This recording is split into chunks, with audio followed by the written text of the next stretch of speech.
అంతేకాకుండా దేశ రాజధానిలో ఆంధ్రప్రదేశ్లో శాంతి భద్రతలు క్షీణించాయని చెప్పి మాజీ ముఖ్యమంత్రి గారు అక్కడ ధర్నా చేసే సందర్భంలో ఇక్కడ ఉండే నా భార్య శాంతికి భద్రత లేదని చెప్పి ఆయన భర్త మదన్ మోహన్ గారు పక్కనే ధర్నా చేయడం జరిగింది అధ్యక్ష.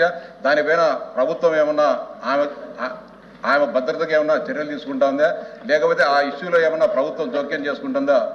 మంత్రి గారు సమాధానం చెప్పాలని మీ ద్వారా అడుగుతున్నా అధ్యక్ష. మంత్రి గారు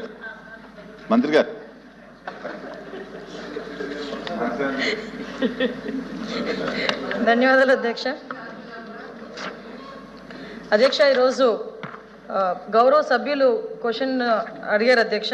ఇక్కడ విషయం ఏంటంటే అధ్యక్ష, మనం ప్రజాస్వామ్యంలో ఉన్నాము. ఒకసారి జగన్మోహన్ రెడ్డి గారు, మన పులివెందుల ఎమ్మెల్యే జగన్మోహన్ రెడ్డి గారు తండ్రి గారు కూడా ముఖ్యమంత్రి చేశారు, తర్వాత ఆయన ఎంపీ చేశారు, తర్వాత ఒకసారి ఎమ్మెల్యే చేశారు, తర్వాత ముఖ్యమంత్రి చేశారు, మళ్ళీ ఇప్పుడు ఎమ్మెల్యేగా పనిచేస్తున్నారు అధ్యక్ష.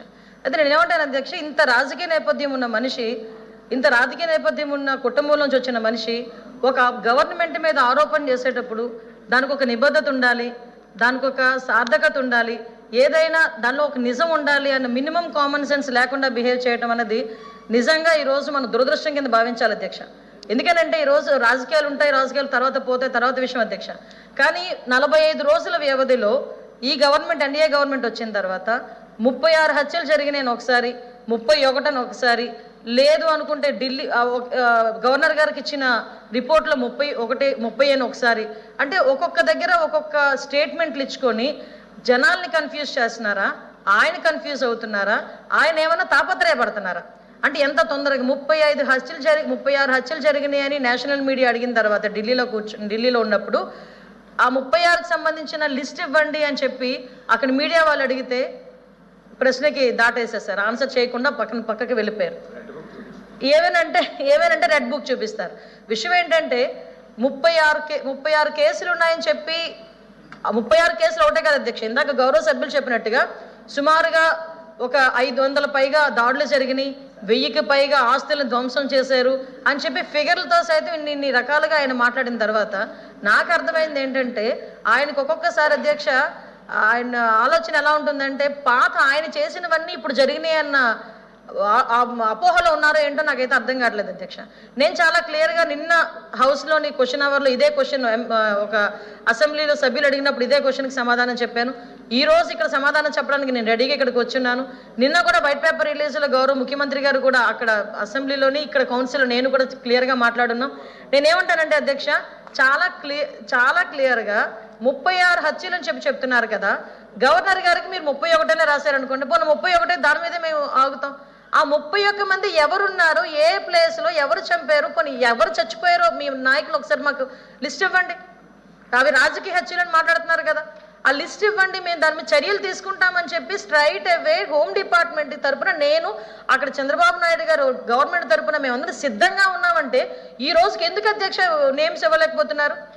ఎక్కడ దాడులు జరిగినాయి అని చెప్తే ఎందుకు అధ్యక్ష దాడులు జరిగిన ప్లేస్ చెప్పనండి. ఒకవేళ మా దృష్టికి రాలేదేమో, మా పోలీస్ డిపార్ట్మెంట్ దృష్టికి రాలేదేమో, ఒకసారి మీ దృష్టిలో ఏమైనా ఉంటే చూపించండి, ఒకసారి మేము చర్యలు తీసుకుంటాం. అంటే ఈ రోజుకి కూడా అది లేకుండా పైగా రాజకీయంగా మా మీద దాడులు చేశారు. ఏం దాడులు అధ్యక్ష? ఈ రోజు ఒక విషయం అధ్యక్ష, ఇక్కడ మేమందరం ఎమ్మెల్యేలు, ఎమ్మెల్సీలు, మంత్రులు, ఇక్కడ అందరూ కూడా మంత్రులు ఉన్నారు అధ్యక్ష, ఎమ్మెల్సీలు ఉన్నారు అధ్యక్ష. ఒక్కసారి లాస్ట్ 5 సంవత్సరాల్లో ఒక్క కేసు కూడా లేకుండా ఎమ్మెల్యేని కానీ ఎమ్మెల్సీని కానీ మంత్రిని కానీ చూపించమన్నాడు అధ్యక్ష. ఈ రోజు నేను అడిగితే ఒకసారి ఎంతమంది మీద కేసులు ఉన్నాయంటే మేము చేతులు ఎత్తాం అధ్యక్ష. ఒక్కసారి ఎవరైనా చేతులు ఎత్తే పరిస్థితి ఏదైనా ఉందంటే ఎవరి మీద కేసులు ఉన్నాయా? కేసులు ఉన్న వాళ్ళు ఒకసారి ఛాన్స్ రైజ్ చేసుకుంటే, ఇంక్లూడింగ్ మీ, నా మీద 23 కేసులు, లోకేష్ గారి మీద ఒక 23 కేసులు, అందరి మీద మినిమం +10 అధ్యక్ష. అంటే ఇన్ని కేసులు మా మీద పెట్టి ఈ రోజు మేము ఏదో వాళ్ళ మీద కేసులు పెట్టామని చెప్పి తిరిగి మా మీద క్వశ్చన్ చేయడం అధ్యక్ష. మీ మీద కూడా ఉన్నాయా సార్ కేసులు? వాళ్ళ మీద కూడా ఉన్నాయి అధ్యక్ష. అంటే ఓవరాల్ గా ఇక్కడ కూర్చొని మేడం గారు కూడా ఒకసారి ప్రతిపక్షాలకి అంటే జగన్మోహన్ రెడ్డి అధికారంలో అటువైపు వెళ్తే ఆటోమేటిక్గా వస్తాయి అధ్యక్ష. ఇంకా అటువైపు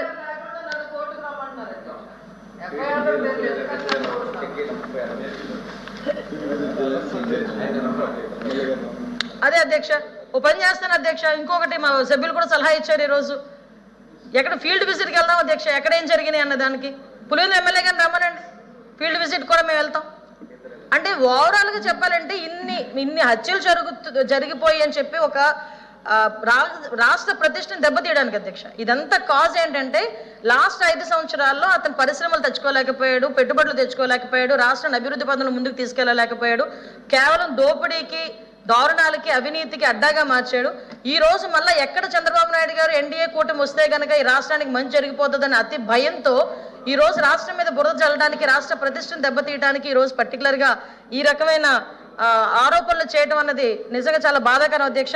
దీని మీద కౌన్సిల్ కూడా నేను చెప్తున్నాను అధ్యక్ష, కౌన్సిల్లో కూడా దీని మీద ఒకసారి మీరు కూడా చర్యలు తీసుకోవాలి అధ్యక్ష. ఎందుకంటే గవర్నమెంట్ మీద ఇటువంటి ఆరోపణలు ఒక ఎమ్మెల్యే చేయటం అన్నది ఎంతవరకు సమంజసం, దానికి ఇక్కడున్న ఎందుకని మీరు అడగవచ్చు, ఎమ్మెల్యే విషయం ఇక్కడ ఎమ్మెల్సీల దగ్గర మీరు కౌన్సిల్ ఎందుకు అడుగుతున్నారని. దానికి అధ్యక్షత వహించిన పులివెందుల ఎమ్మెల్యేకి వెనకాతల వత్తాసుగా ఇంతమంది ఎమ్మెల్సీలు అందరూ కూడా ఆబ్సెంట్ అయ్యి వెళ్ళారు అధ్యక్ష, అక్కడ దానికి వత్తాసు పలికారు అధ్యక్ష. సో వీళ్ళు కూడా దానికి యాక్సెప్ట్ చేసినట్టే. డెఫినెట్ గా దాని మీద మనందరం కూడా చర్యలు తీసుకోవాలి అధ్యక్ష. ఒక విషయం చెప్పాలి అధ్యక్ష, ఇప్పుడు విషయం ఏంటంటే గులివింద గింజకి కింద మచ్చ కనిపించదంట. ఈయనేమో అధికారంలోకి వచ్చిన మొదటి రోజు నుంచి కూడా కోల్చడాలు, దారుణాలు, హత్యలు, ఆత్మహత్యలు చేసుకోవడానికి ప్రేరేపించడాలు ఇవన్నీ జరిగినాయి అధ్యక్ష. ఒకటి అధ్యక్ష చెప్తున్నాను, ఈ రోజు వరకు గవర్నమెంట్ కట్టుబడి ఉంది. వినుకొండలో హత్య జరిగింది, 2 వర్గాల మధ్యలో హత్య జరిగినాయి. చంపుకోవడం అనేది నిజంగా చాలా పొరపాటు. వెంటనే ఇమీడియట్ గా మేము ఎవరైతే నిందితున్నారో వాళ్ళని పట్టుకున్నామే. ఎక్కడైతే అబ్యూజెస్ ఎక్కడైతే జరుగుతున్నాయో, చిన్నపిల్లల మీద ఎక్కడైతే అత్యాచారాలు జరుగుతున్నాయో, ఎక్కడైనా ఎటువంటి ఇబ్బందులు ఎదుర్కొన్న వెంటనే ఇమీడియట్ గా ఈ రోజుకి కూడా రిమాండ్ లో ఉన్నారే, ప్రతి ఒక్కరు కూడా రిమాండ్ లో ఉన్నారే. మేము ఎవరిని ఉదాసీనంగా వదిలేదే. మీకు ఎగ్జాంపుల్ చెప్తాను అధ్యక్ష, ఇక్కడే గంజాయి మత్తులో తాడేపల్లి ఇంటికి, పులివెందుల ఎమ్మెల్యే గారి ఇంటికి అతి దగ్గరలో ఒక గ్యాంగ్ రేప్ జరిగితే ఈ రోజుకి కూడా వెంకటరెడ్డి అనే వ్యక్తిని ఈ రోజుకి కూడా పట్టుకోలేకపోయారు అధ్యక్ష. దిశ పోలీస్ స్టేషన్ ఎదురుగా, దిశ పోలీస్ స్టేషన్ ఓపెనింగ్ రోజే సార్ చెప్పాలి సార్, ఎందుకంటే జరగకుండా చూడండి సార్ పట్టుకోవడం కాదు, జరగకుండా చూడండి సార్. నేను చెప్పేది లాస్ట్ చెప్తున్నాను సార్, జరగకుండా చూడండి. జరగకుండా పట్టుకున్నామంటే అలా జరుగుతా ఉంటే పట్టుకుంటే కాదు కదా. మీరు అన్నది కరెక్ట్, జరగకుండా చూడండి. మీరు అన్నది కరెక్టే అధ్యక్ష. ఇప్పుడు విషయం ఏంటంటే ఒక నిమిషం సార్, పట్టుకోకుండా చూడటానికి పోలీసులు బలోపేతం చూడటం కాదు, అదే పట్టుకోకుండా చూడటం కాదు, జరగకుండా చూడడానికి పోలీసులు బలోపేతం చేయాలి సార్. పోలీసులు బలోపేతం చేయడానికి ఈరోజు పరిస్థితి వ్యవస్థలు ఎలా ఉన్నాయి సార్? ఈరోజు పోలీసులకి కనీసం మినిమం ఫెసిలిటీస్ అయినా మనం 5 సంవత్సరాలు ఇవ్వగలిగారా? ఏ రకంగా పట్టుకుంటారు సార్ పోలీసులు మాత్రం? ఈరోజు ఇప్పుడు విషయం ఏంటంటే ఎందుకు ఈ విషయాలని చెప్తాను అధ్యక్ష, మాట్లాడితే రాష్ట్ర ప్రదేశం దెబ్బతీయడానికి, రాష్ట్రంలో ఎక్కడ ధర్నా పెట్టకుండా ఏకంగా ఢిల్లీలో కూర్చొని తప్పుడు సమాచారం అక్కడున్న వాళ్ళ మీడియాకి, అక్కడున్న పెద్దలకి, ఢిల్లీ పెద్దలకి ఇవ్వటానికి ఈ ప్రయత్నం అంతా మానుకోవాలి. ఏదైనా ఉంటే చర్చకి రండి. మళ్ళీ చెప్తున్నా, ఇక్కడున్న ఎమ్మెల్సీలను కూడా మళ్ళీ అడుగుతున్నా, మళ్ళీ రండి ఒకసారి, వచ్చిన తర్వాత చర్చకి రండి. డెఫినెట్గా మేము వాళ్ళతో చర్చకి కూర్చుంటాం, వాస్తవాలను ప్రజలకు తెలియజెప్దామని మీ ద్వారా తెలియజెప్పుకుంటున్నాను అధ్యక్ష. బాబు దాటవేశారు అధ్యక్ష. మా సభ్యుడు ట్రెండింగ్ న్యూస్ అయినటువంటి NRI Madan Mohan print and లేదు చాలా జరుగుతాయి అన్ని ఇక్కడ సభలో కాదు, సభకు సంబంధించినట్టు నాయుడు గారు నన్న దానికి ఎందుకు చెప్తారు? ఇప్పుడు ఒక విషయం అండి, అది దానికి సంబంధం లేదండి, సభకు సంబంధం లేని విషయం అది. ఎందుకంటే సాక్షాత్ ఎంపీ గారు ఈ సభకు సంబంధం లేని విషయం. బయట కంప్లైంట్ ఇచ్చుకోమనంటే పోలీసు ఎంక్వైరీ చేస్తారు తప్ప ఆ ఇష్యూకి ఏమైనా సభకు సంబంధం లేదు.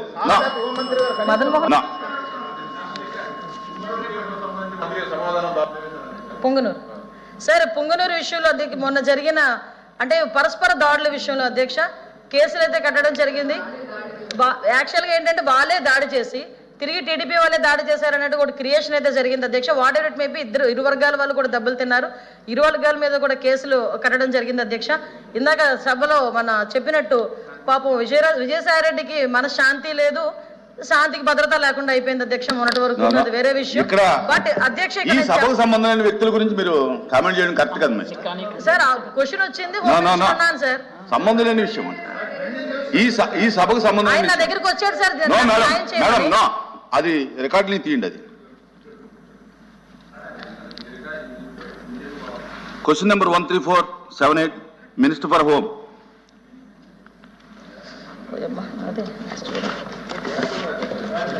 నేను అడిగా సార్, అధ్యక్ష,